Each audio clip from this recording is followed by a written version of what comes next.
Hello and welcome to Every Persona Explained, where we take a look at the origin and representation of every persona. I'm your host Winrights, and today I'm here to thank you. Recently, we passed 500 subscribers, which is amazing, and also terrifying.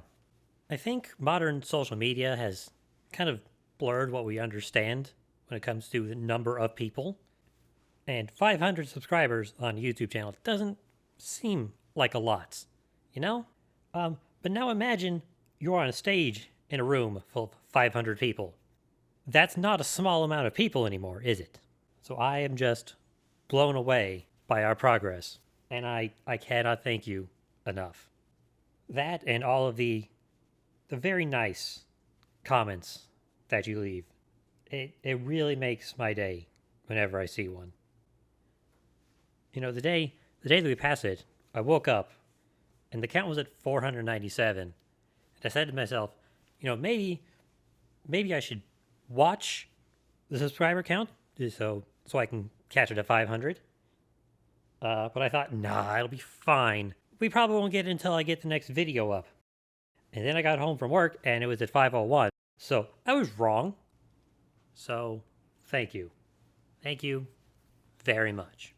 All right, happy stuff out of the way. Let's talk about me being wrong. I am the first person that will say, I'm going to get stuff wrong. I'm only human. I'm going to get it wrong. I'm going to miss stuff. I'm going to misunderstand. It's going to happen. Fortunately, other people will catch that mistake, and a number of you have left comments correcting them, which is fantastic. So I'm going to highlight some of them now, starting with, in the Tomoe video, I said I didn't understand the yellow and black jumpsuit, and maybe that the designer was just a fan of Kill Bill. I said that because I'm an idiot. But as Comrade Zeromus points out, Tomoe's yellow/black jumpsuit is a reference to the Bruce Lee film Game of Death. Kill Bill reused the suit as well in reference to the 1978 film. Chie being obsessed with kung fu films would naturally reflect that cognitively in her persona. The thing that annoys me the most about this is I knew this fact. I knew that Kill Bill had the suit as an inspiration from something that Bruce Lee did, but I'd forgotten about it. So yeah, the tracksuit isn't because the designer was a Kill Bill fan, it's because it's a Bruce Lee reference, and Chie is a kung fu nut, so she would like Bruce Lee.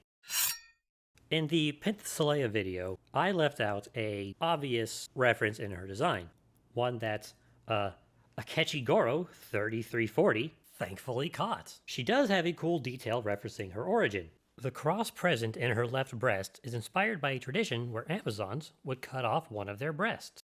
Now, I also knew this, and it was a belief that the Greeks had that they would cut off one of the breasts in order to wield a bow better. I don't know how I forgot that, but I'm going to claim that it was because when I was trying to describe Pentha, I could not come up with a better way to describe her than OSP Red did in her Trojan War video, and it was really difficult to phrase it a different way.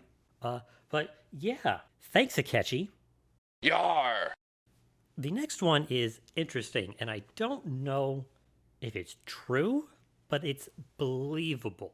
So, on the Captain Kidd video, Paw Canada says, I've heard it theorized that part of why Ryuji got a pirate persona was due to his injured leg. It's been a while since I played P5/P5R, but I think I remember his running animation having a slight limp.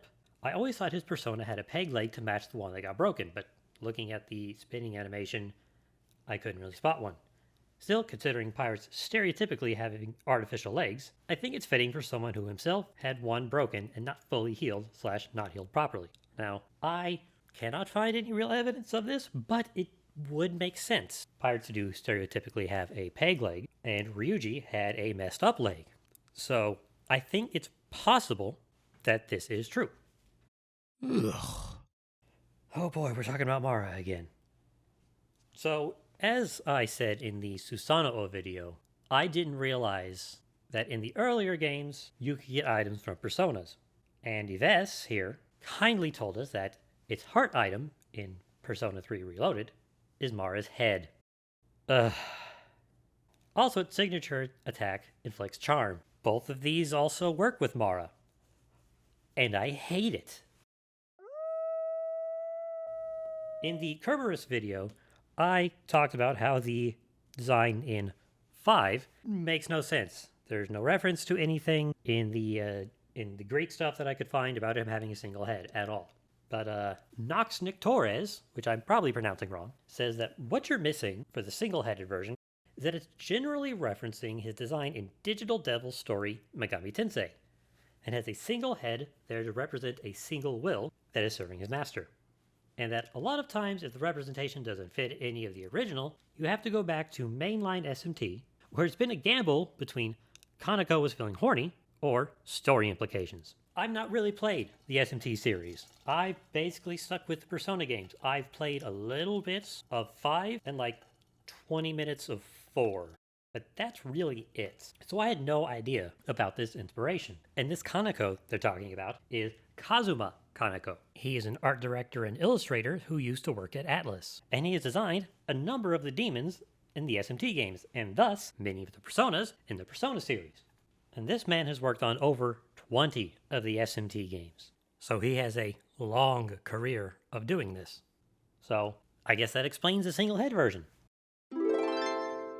And lastly, in the Orpheus video, the very first video I did, I pronounced it Persona 5 Royale.